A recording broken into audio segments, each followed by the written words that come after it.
He was supposed to come home. On that sweltering Friday night in May of 1998 in Phoenix, Arizona, Mateo Ramirez simply ceased to exist. His old Ford pickup was found the next day, parked neatly on the gravel shoulder of a quiet, sun-baked road that snaked along the base of Camelback Mountain, just a few miles from the opulent estate where he'd been working. The desert air was still and heavy, thick with the scent of creosote and hot asphalt. Inside the cab, the keys dangled from the ignition, a silent invitation. His wallet lay on the worn dashboard, untouched, with the week's cash paycheck tucked inside. Everything was there, a perfect tableau of a man who had just stepped away for a moment. But he hadn't. The truck was an empty shell, a monument to an absence that had just begun, its silence screaming louder than any alarm. Before that silence, Elena Ramirez's life was a rhythm of predictable sounds and smells. It began before dawn in their small, sun-bleached bungalow in South Phoenix, with the hiss of the coffee maker and the scent of her mother's cooking already clinging to the air. Her world was one of chain-link fences, asphalt that shimmered with heat, and the constant overlapping sounds of neighbors' lives. From there, a series of city buses would carry her across the invisible border into another universe. Paradise Valley. She was a ghost who polished the sterile marble surfaces of lives she could never lead. A quiet, observant young woman who scrubbed away the intimate smudges of families who barely registered her presence. During her brief lunch breaks, hidden from view, she would fill a small sketchbook with charcoal drawings, her one private act of creation in a life defined by cleaning up after others. Their family was a tight, three-person fortress against the world's indifference. Sophia, their mother, was the heart of their home, her faith as constant and steady as the hum of the sewing machine she operated from the living room, her hands calloused but gentle. Her prayers filled the small house, a shield against a lifetime of quiet hardships. Mateo was the light. At 24, he was all charismatic energy and fierce, protective love for his mother and sister. He was a handyman, a landscaper, his body strong from labor, and his mind full of dreams of one day owning his own construction business.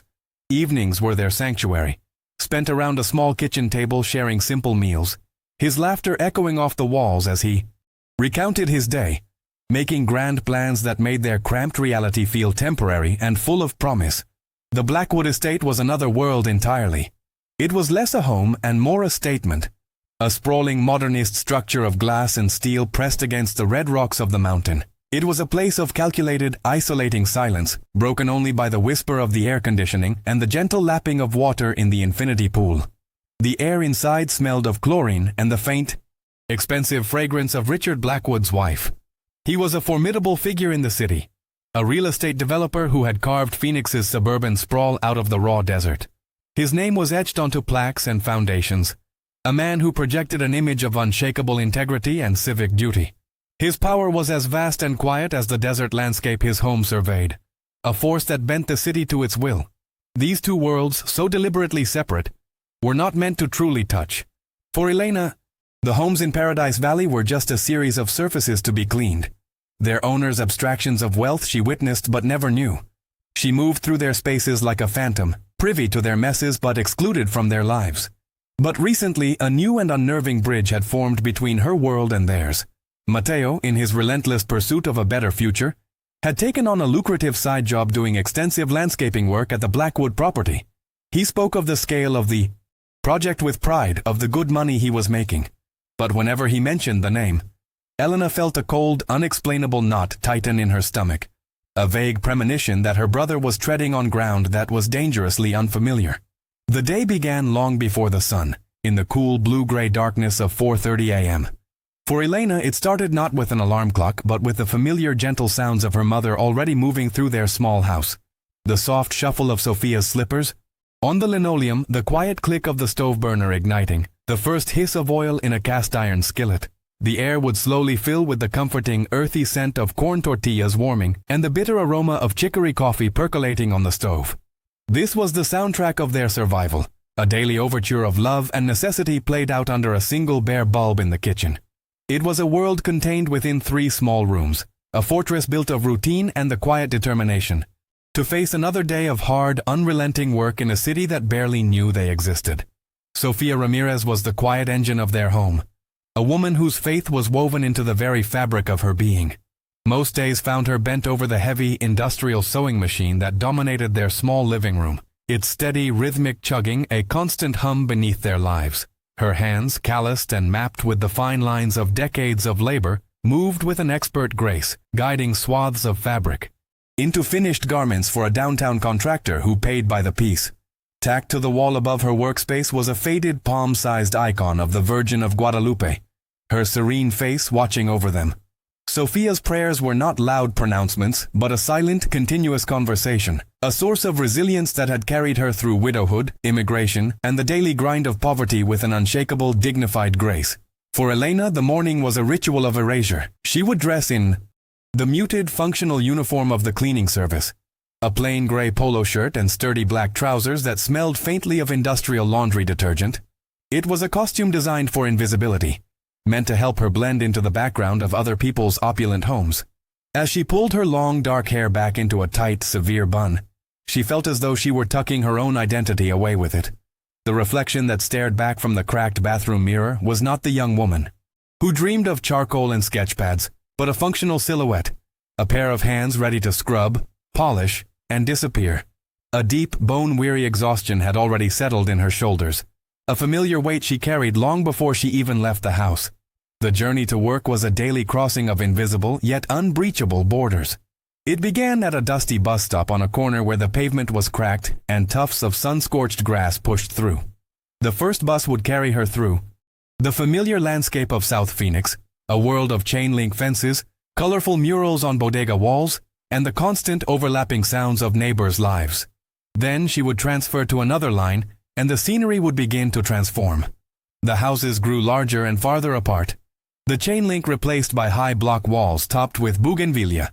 The air itself seemed to change, growing quieter, cleaner, and cooler as she traveled north into the sterile, manicured perfection of Scottsdale and Paradise Valley. It was a 45-minute journey from her world into theirs, a silent passage into another reality. Elena's work was a meticulous, physically demanding choreography of cleaning. She moved through cavernous, empty houses that echoed with the hum of refrigerators and the whisper of central air. Her tasks were a cycle of erasing human presence, scrubbing soap scum from glass-walled showers, vacuuming footprints from plush, cream-colored carpets, and polishing away the fingerprints of strangers from gleaming stainless steel surfaces. The smell of bleach and lemon-scented polish was the perfume of her profession. She learned the intimate geography of these homes, the hidden dust bunnies under ornate beds, the way a particular faucet had to be wiped to prevent water spots.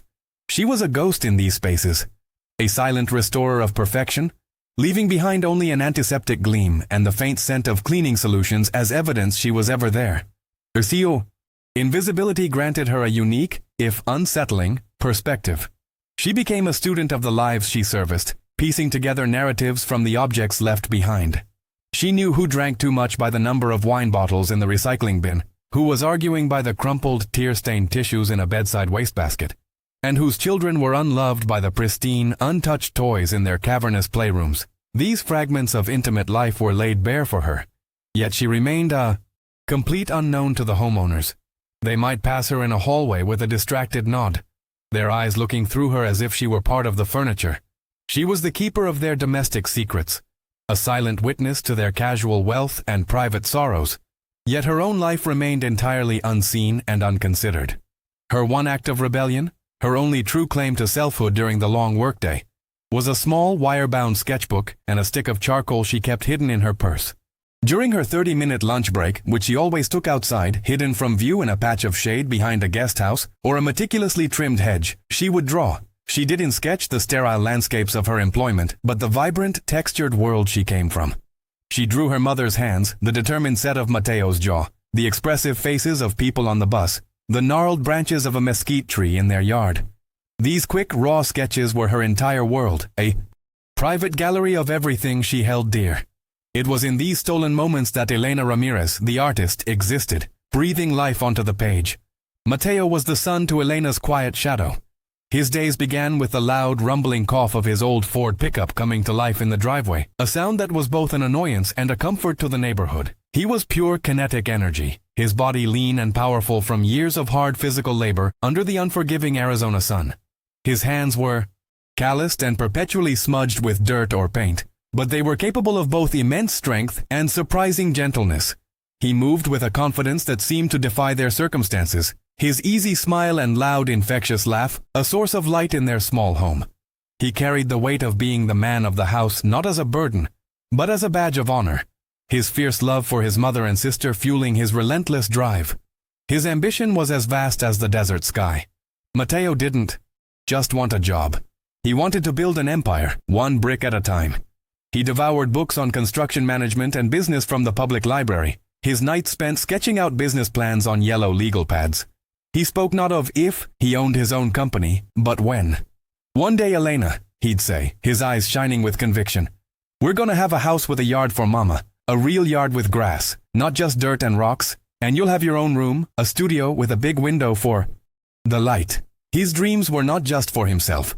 They were a vessel meant to carry all of them to a better life, a promise of a future where they would no longer be invisible or struggling. The financial reality of their lives was a constant low-grade hum of anxiety. Every dollar was accounted for, stretched to its absolute limit. The refrigerator door was a collage of final notice bills and payment stubs, a testament to their precarious dance with solvency. Sophia's earnings from her sewing, Elena's wages from the cleaning service, and every cent Mateo made from his landscaping and handyman jobs were pooled into a shared account, a communal fund for survival. A sudden car repair, an unexpected medical bill, any small crisis could threaten to send their fragile financial house tumbling down.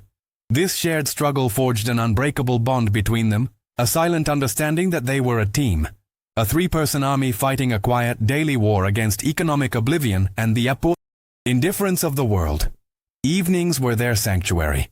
As the brutal heat of the day finally began to recede, their small kitchen would fill with the rich smells of Sophia's cooking.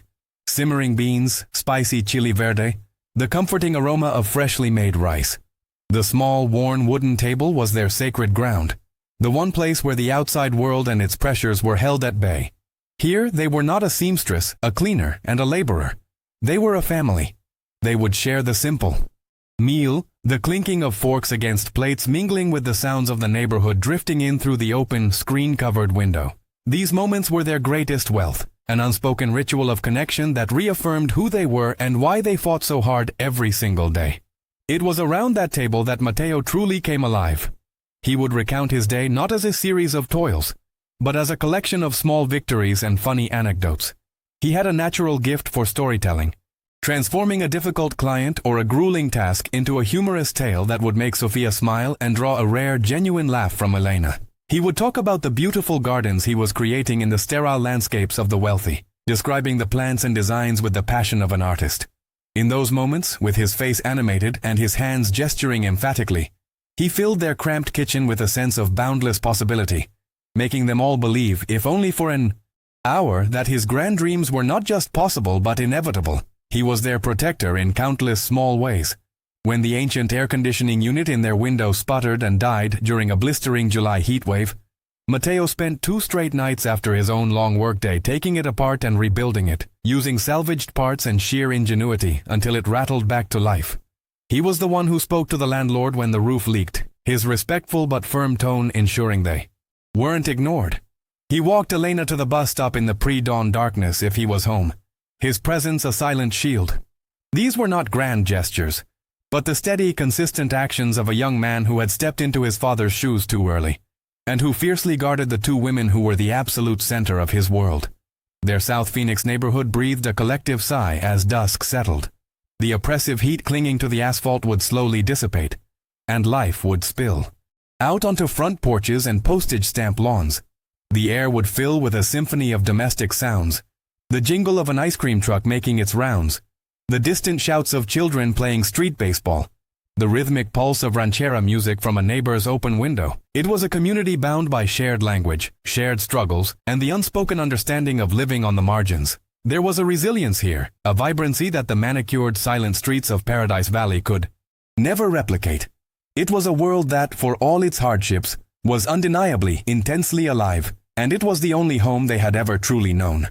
Life for the Ramirez family in the spring of 1998 was a delicate equilibrium, a careful balance of hard work, fragile hope, and profound love. It was a life lived in the small moments, a shared meal, a brother's laughter, a mother's quiet prayer, They had so little in the eyes of the world, yet within the walls of their small bungalow, they possessed a richness that money could not buy. Elena, watching her brother lean back in his chair after dinner, his face tired but happy, felt a deep, anchoring sense of peace. Their life was not easy, but it was theirs, and it was whole. She had no way of knowing that this simple, precious wholeness was about to be irrevocably shattered, its pieces scattered by a force from a world they were never meant to touch. That Friday, May 22nd, 1998, began not with a premonition, but with the familiar weight of routine. The first hint of dawn was a pale violet bruise on the eastern horizon when Elena woke to the soft sounds from the kitchen. It was the gentle scrape of a spatula on cast iron, the low murmur of the radio tuned to a Spanish-language station. Her mother, Sofia, was already a ghost of motion in the dim light, frying potatoes and eggs, the smell a comforting anchor in the pre-dawn stillness. "Buenos dias, mija," Sofia whispered as Elena entered, her voice still thick with sleep. Elena mumbled a reply, pouring herself a cup of the strong, bitter coffee that was their daily fuel. The house felt safe in that moment, a small, self-contained world humming with the quiet, predictable rhythms of love and labor, before the brutal sun rose to reclaim the day. Mateo was the second act of the morning, an explosion of sound and energy that jolted the quiet house fully awake. The shower ran full blast, followed by the rumbling bass of a song from his small boombox as he dressed. He burst into the kitchen a few minutes later, all smiles and restless motion, his dark hair still damp. He devoured the plate Sofia set before him, talking between large bites about the job at the Blackwood estate. He was finishing the big stone barbecue island by the pool today, a final touch on weeks of work. "It's a monster, Mama, you should see it," he said, his voice full of pride. As he grabbed his lunch pail, Sofia stopped him to tuck a stray thread on his work shirt, her touch a silent prayer for his safety. Just as Elena was gathering her own things, her purse and the nondescript tote bag that held her cleaning supplies, Mateo called to her from the doorway. He jingled his keys, the familiar sound punctuated by the soft clinking of the small hand-carved hummingbird charm attached to the ring. "Hey," he said, his eyes bright with excitement. "Blackwood's paying me out in cash today. Big final payment. Don't go home after your last house. I'll pick you up. We're going to that burger place downtown, the one with the thick milkshakes. My treat." It was a rare, extravagant promise, a glimpse of the better life he was always chasing for them. Elena smiled, a genuine, unguarded smile. "Okay, Mateo, I'll wait for you." It was the last promise they would ever make to each other. Elena's day unfolded in a series of sterile, air-conditioned tombs. She moved through the silent, cavernous homes of Paradise Valley, her reflection a fleeting ghost in polished marble floors and floor-to-ceiling windows. The smell of ammonia and lemon polish was the scent of her invisibility. But today, a current of happy anticipation ran beneath the surface of her monotonous tasks.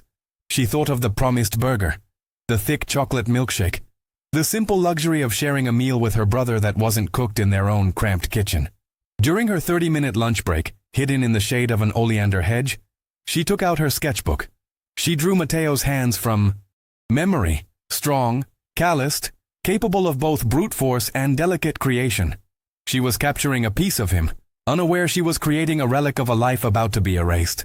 Meanwhile, across the valley, Mateo worked under a sun that felt like a physical weight. The air was a blast furnace, the glare off the Blackwood's turquoise pool almost blinding. He meticulously set the final flagstone pieces on the barbecue island, his movements economical and expert.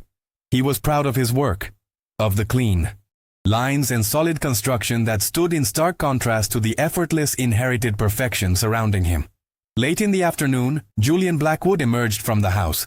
He didn't speak, just stood by the pool, sipping a drink, his eyes lingering on Mateo with a look that was a toxic mix of boredom and resentment.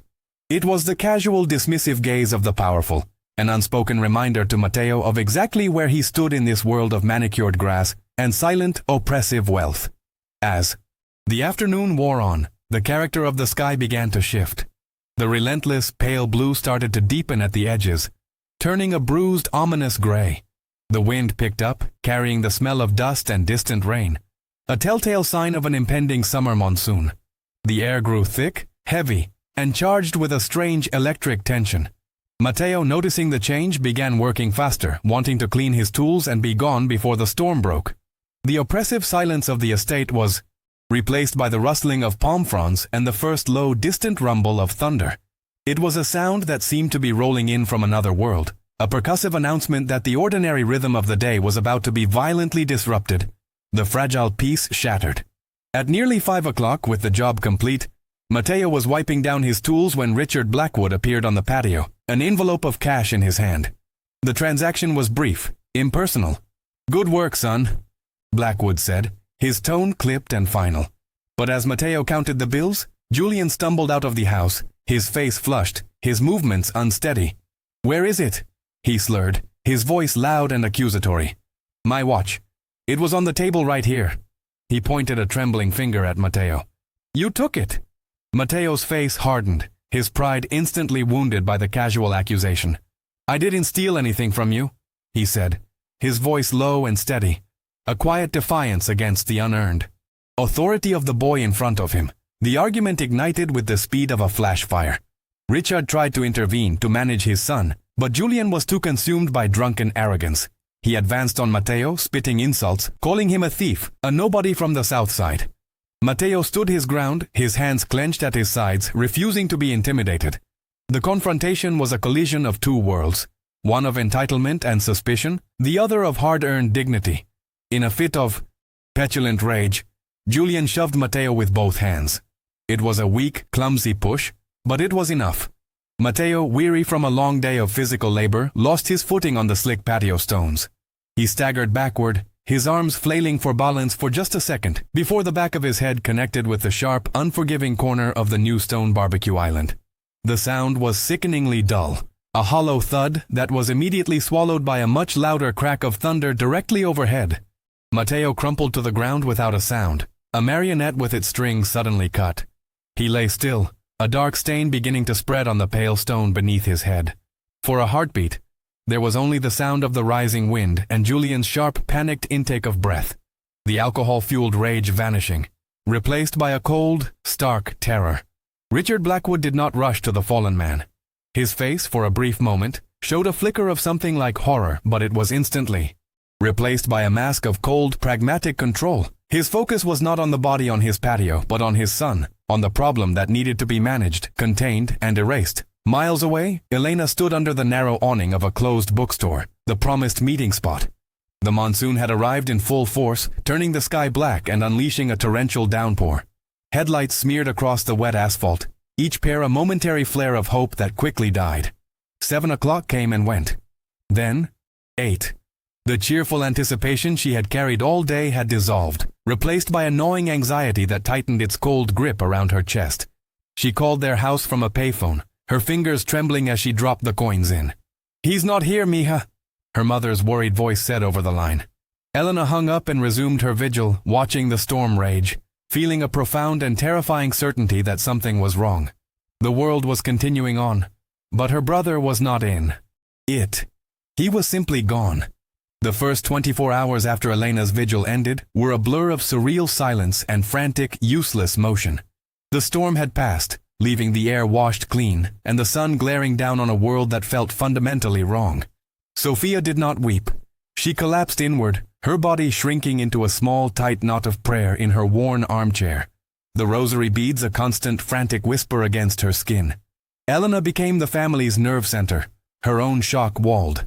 Off behind a dam of desperate action, she called every friend of Mateo's whose number she could find, her voice a strained, tight wire. Each conversation was the same, a confused denial, a promise to ask around, a hollow expression of hope.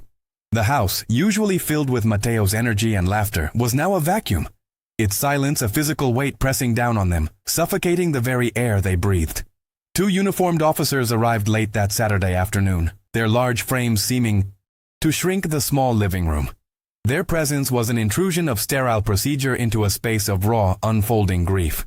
They sat stiffly on the edge of the sofa, their pens scratching against their notepads as Elena recounted the events, her voice trembling but precise.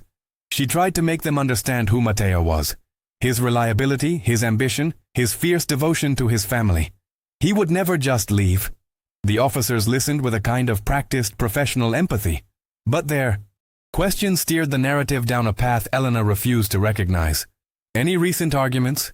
Any trouble with money?" A secret girlfriend, maybe? Each question was a small, sharp blade, carving her brother's character into a shape that could fit neatly into a box labeled voluntarily missing. Word of Mateo's absence spread through the neighborhood with the speed of wind-driven dust. Neighbors began to drift over in small, hushed groups, their hands bearing offerings of food that would sit untouched on the kitchen counter. They spoke in low, worried tones, sharing fragments of a timeline. Mr. Castillo, who lived 2 doors down, remembered seeing Mateo's Ford rumble to life at the usual time Friday morning. Mrs. Diaz, watering her roses from her front porch, recalled seeing the truck head down the street, but admitted she hadn't paid attention to who was behind the wheel. It was a small, insignificant detail, a fleeting observation from a mundane morning, yet it snagged in Elena's mind like a thorn.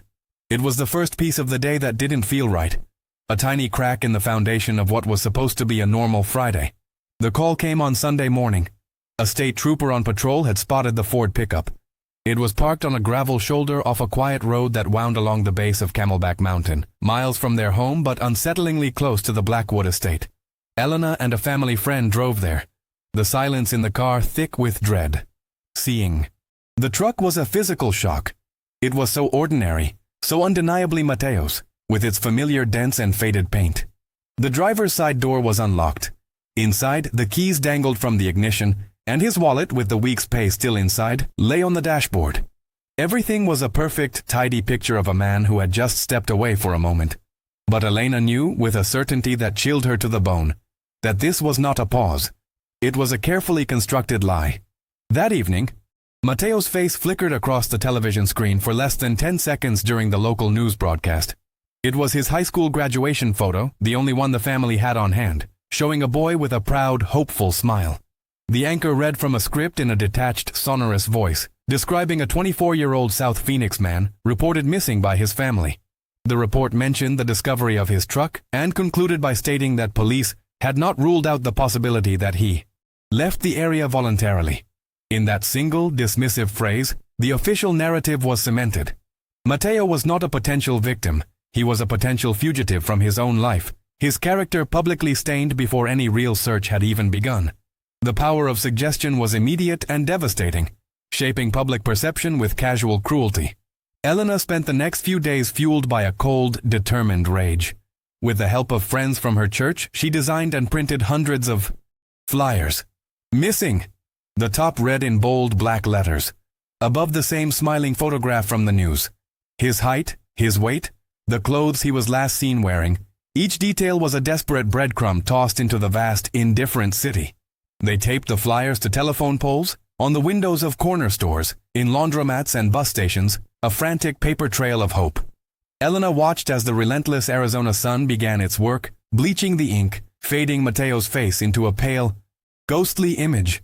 Each faded poster felt like a small death, a sign that the world was already beginning to forget him, turning her vibrant, living brother into a paper memory.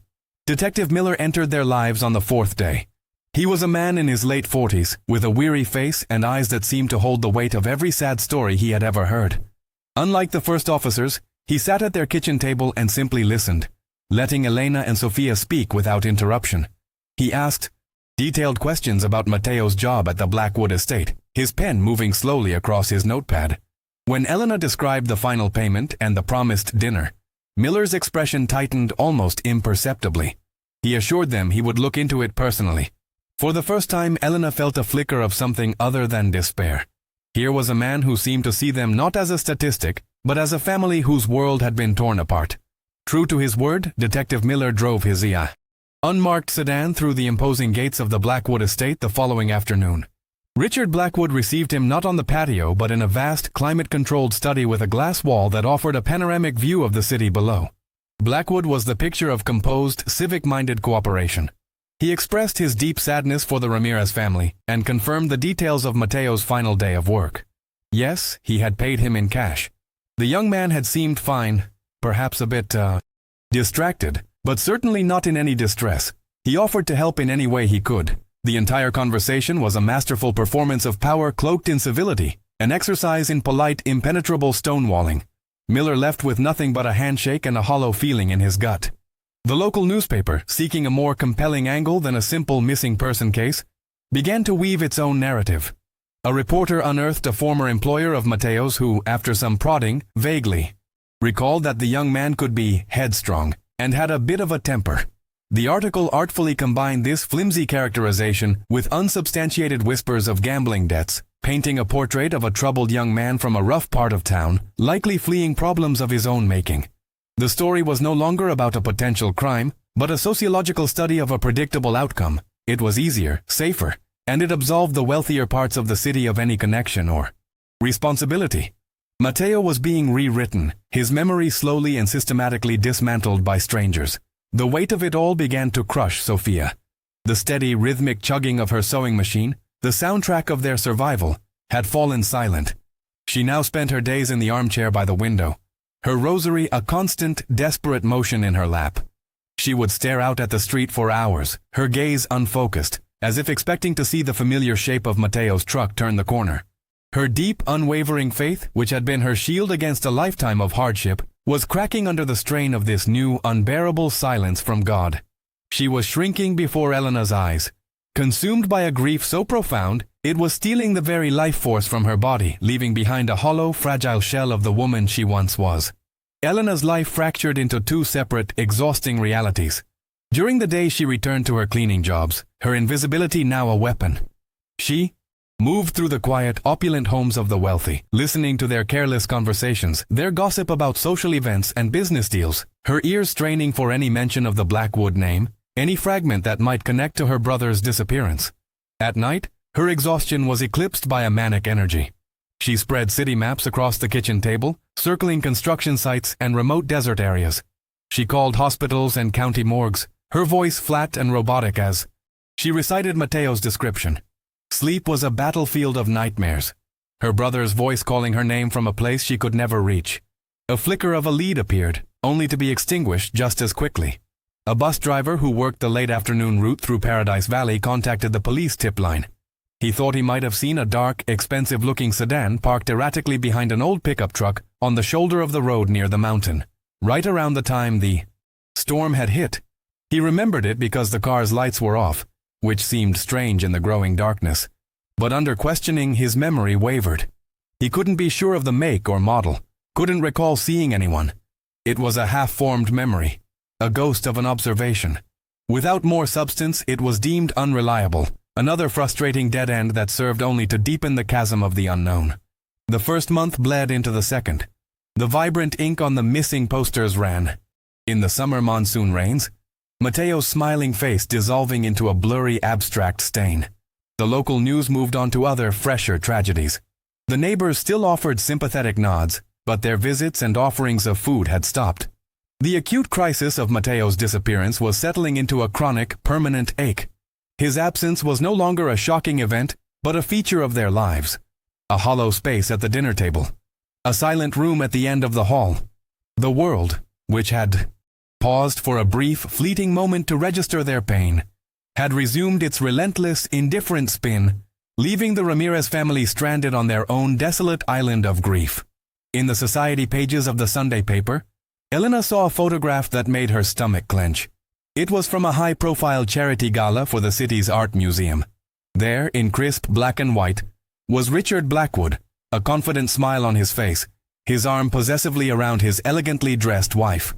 They looked regal, untouchable, pillars of a community that held them in the highest esteem. A small caption below the photo mentioned their son, Julian, was enjoying his first semester at a prestigious university on the East Coast. He had been sent away, removed from the city, his youthful indiscretions managed and contained. He had been scrubbed from the local scene just as cleanly and efficiently as all traces of Mateo had been scrubbed from the Blackwood estate. Hope, Elena discovered, does not vanish in a sudden explosion but corrodes slowly, eaten away by the acid of time and silence. The phone calls from Detective Miller became less frequent, his voice carrying an increasingly heavy tone of apology and frustration. Finally, one afternoon, he called to deliver the final brutal blow. "Elena, I'm sorry," he said. The words weighted with genuine regret. "We have no new leads. We've exhausted every avenue." He explained that Mateo's case would now be classified as inactive, a cold case. The OTM word cold landed not with the sharp sting of a slap, but with the dull, crushing force of a tombstone. It was the official end. It marked the moment when the search ceased, and the long, unbearable vigil of not knowing truly began. Years began to pass not as a sequence of dates on a calendar, but as a slow, grinding erosion of the soul. The first anniversary of Mateo's disappearance arrived on a Friday, just as hot and heavy as the last one. Elena and Sofia marked it not with ceremony but with a silence that was heavier than any prayer. His 25th birthday came and went. The small cake Sofia had insisted on baking sitting untouched on the counter until it grew stale. The first Christmas was an exercise in quiet agony. The empty chair at their small table, a gaping wound in the fabric of their family. The sharp, frantic panic of those initial weeks had subsided, replaced by a chronic, low-grade ache that settled deep in their bones. Hope was a flickering candle in a hurricane, and, with each passing season, its flame grew weaker, threatening to be extinguished entirely. The city of Phoenix, in its relentless, sun-baked ambition, began to change around them. The vacant lots of their youth sprouted cookie-cutter subdivisions, and old familiar bodegas were torn down to make way for sterile strip malls with chain pharmacies. The South Phoenix they knew was being slowly paved over, its character diluted by the relentless tide of progress. But inside the Ramirez bungalow, time was frozen. The house became a museum of their grief, a static island in a current of change. Sofia's health began a slow, irreversible decline, the light in her eyes dimming with each year that brought no answers. Elena, watching her mother fade, felt her own youth slipping away, sacrificed at the altar of a memory and a vigil that had no foreseeable end. Mateo's bedroom became a sacred, untouched space, a perfect relic of May 1998. His work boots remained by the door, caked in the dust of his last day. The clothes he had worn that week were still in the laundry hamper, his scent slowly fading from the fabric until it was replaced by the stale smell of time itself. Elena would go in once a week to dust the surfaces, her movements careful and reverent, as if tending to a tomb. She would run her hand over the worn denim of the jeans slung over his desk chair, a physical connection to a life that had simply evaporated.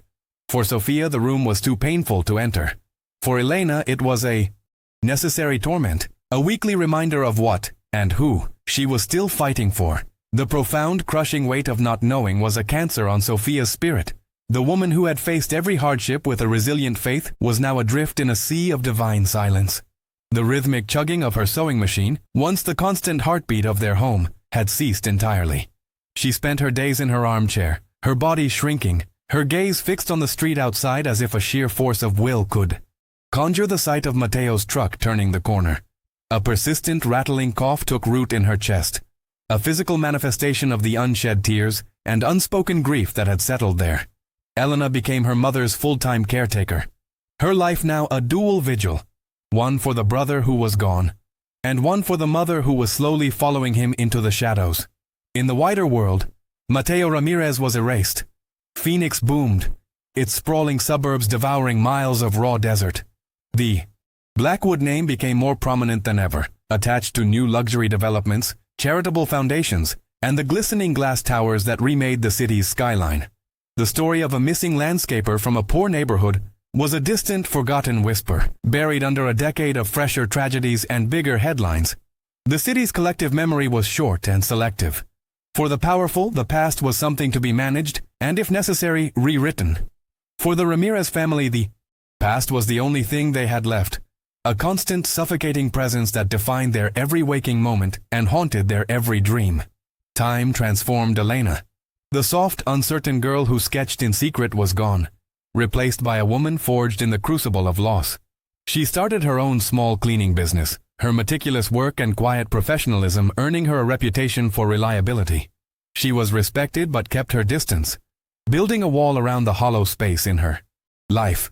Her youthful dreams of art were packed away with Mateo's belongings, a casualty of a reality that had no room for such luxuries. She became the sole guardian of her brother's memory, a silent, solitary warrior in a battle no one else knew was still being fought. Her grief was not a performance, it was the quiet, invisible engine that drove her, a cold, hard stone in the center of her being. A full decade passed. The 10th anniversary was not a date marked by news reports or police follow-ups. It was a silent, private milestone of pain. That May, Elena drove her own modest, reliable sedan out to the base of Camelback Mountain. The quiet road where Mateo's truck had been found was now a 4-lane thoroughfare, the gravel shoulder paved over to accommodate a new bike lane. The landscape itself felt altered, tamed, yet the oppressive feeling of absence was exactly the same.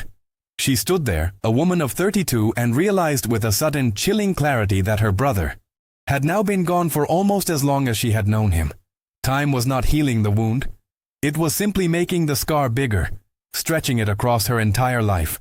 Sofia Ramirez died on a quiet Tuesday morning 12 years after her son disappeared. She passed in her sleep, her frail body finally giving up the fight her broken heart had lost long ago. Her death was a second brutal amputation for Elena. With her mother gone, the house fell into an absolute suffocating silence. The duty of clearing out Mateo's room, a task Sofia could never face, now fell to her. It was a physical and emotional torture. Folding the shirts he had worn, finding a forgotten photograph of him laughing, packing his entire existence into a series of cardboard boxes. Each action was a fresh wave of grief, a confirmation of the finality of it all. She was now truly alone with the ghost of her brother. 20 years.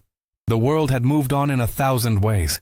Technology had rendered the artifacts of Mateo's life, his pager, his cassette tapes, into ancient relics. Elena, now 42, would sometimes see a young man on the street with the same dark hair and easy swagger and feel a dizzying lurch in her chest, a momentary confusion of time. She occasionally saw retired Detective Miller at a local diner. He was an old man now, his face a roadmap of regret. They would nod to each other, a silent acknowledgement of their shared failure. Once he stopped her by the door. "I never forgot him," he said, his voice raspy. That case. It was the one that got away. His words offered no comfort, only a shared bitter taste of injustice. 24 years had passed. An entire generation had been born and grown up in the time Mateo had been gone. Elena still lived in the small bungalow.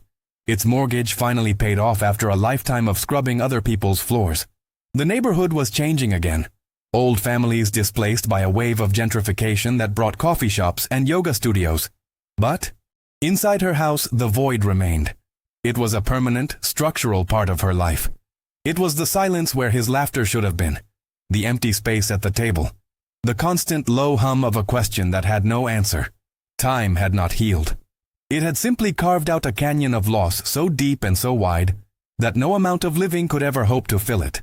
In the late spring of 2022, 24 years after Mateo Ramirez had vanished into the thick, heated air of a Phoenix night, the COZOM Blackwood estate was finally sold.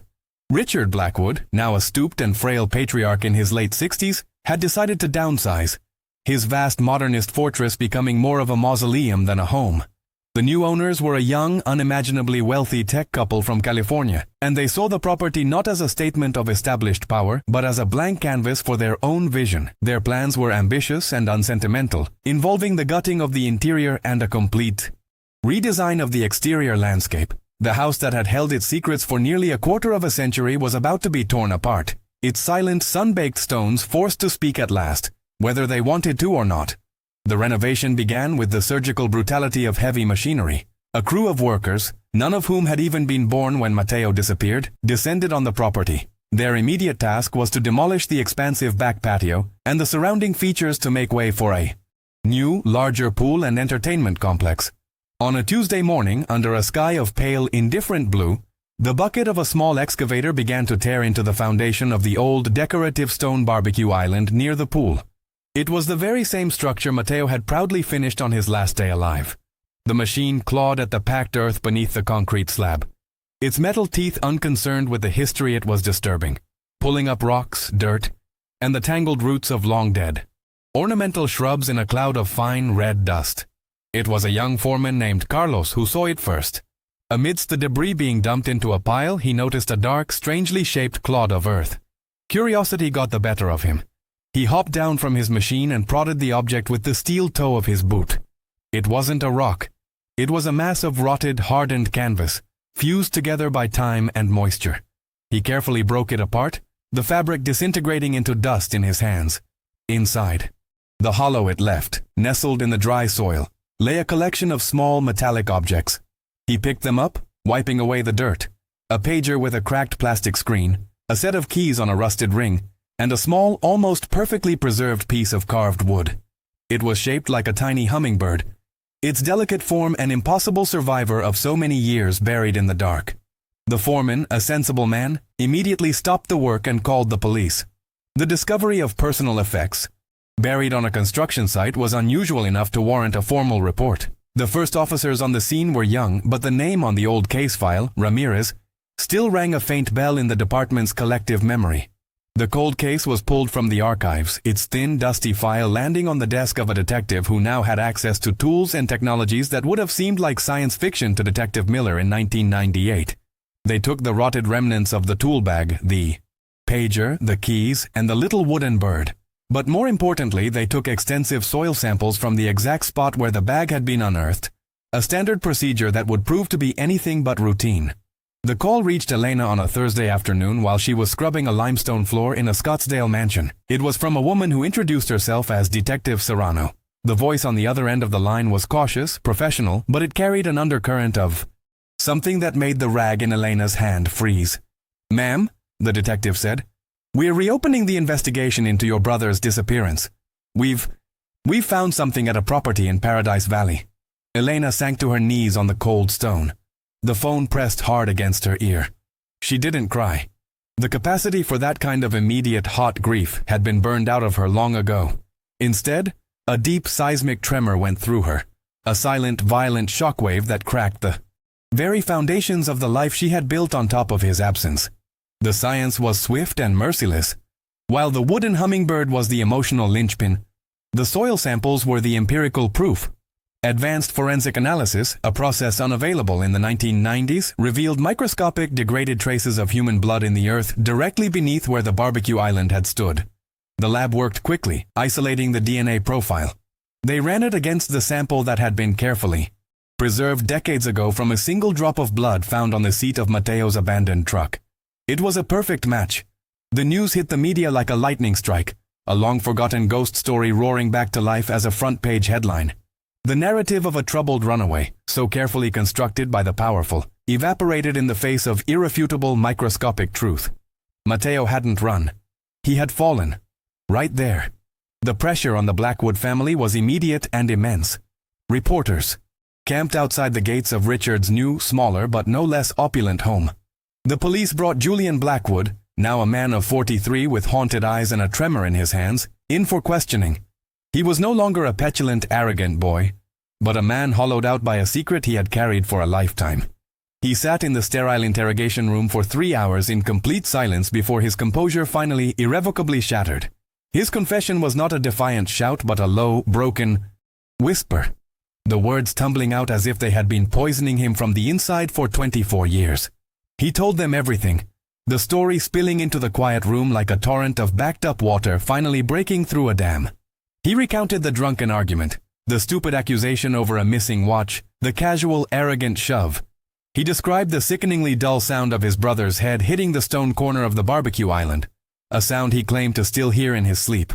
He confessed his panic, the terror that had instantly sobered him. He had called his father, not the police, and Richard Blackwood, the pillar of the community, the man of unshakable integrity, had arrived within minutes. His response was not one of horror or grief, but of cold, pragmatic damage control. He was the one who conceived the entire plan, a calm and methodical architect of a lie that would hold for more than 2 decades, protecting his family's name by systematically erasing another man's entire existence from the world. Richard's instructions, as Julian recounted them, were chillingly precise. While Julian stood paralyzed by the pool, Richard wrapped Mateo's body in a heavy-duty landscaping tarp. Under the cover of the raging monsoon, he loaded his son's body into the trunk of his own luxury sedan. He was the one who drove Mateo's pickup truck a few miles away and left it on the roadside, placing the wallet on the dash to create the perfect illusion of a man who had simply walked away. Later that night, he drove to a remote construction site he owned in the Far East Valley, a place that would soon become the foundation for a new shopping center. And there he buried Mateo Ramirez in an unmarked grave, a final secret tomb of concrete and commerce. For Elena, hearing the official account from Detective Serrano was not a release. It was a confirmation of the darkest whispers of her soul, the truth she had felt in her bones but could never prove. Each detail of the confession was a fresh, brutal blow. The triviality of the argument, the casual violence of the shove, the cold, calculated cruelty of the cover-up. There was no grand conspiracy, no shadowy crime.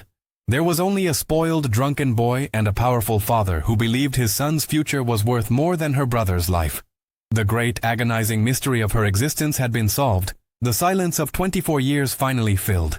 But it was filled with a story so mundane in its injustice, so pathetic in its cause, that it offered no catharsis, only the flat, bitter taste of a truth that had arrived a lifetime too late. The trial was a sterile, hushed affair, a piece of civic theater that felt worlds removed from the raw, earthy violence of the crime itself. Elena attended every day, sitting in the front row, a silent, unmoving figure in a plain black dress. She wasn't there for vengeance or to see justice done. She was there to bear witness, to be the physical embodiment of the life that had been stolen. Richard Blackwood, now a frail, paper-skinned old man, seemed more bewildered than remorseful, his legacy crumbling into dust around him.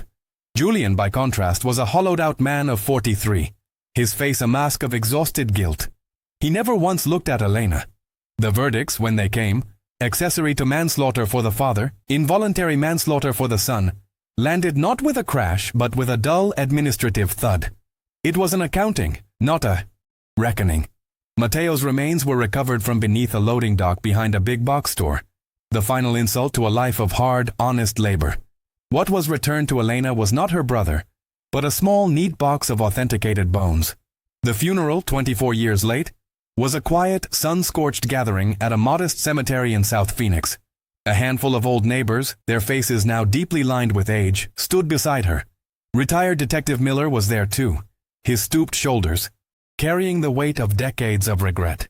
There was no grand eulogy, only the quiet words of a priest who had never known the vibrant young man he was committing to the earth.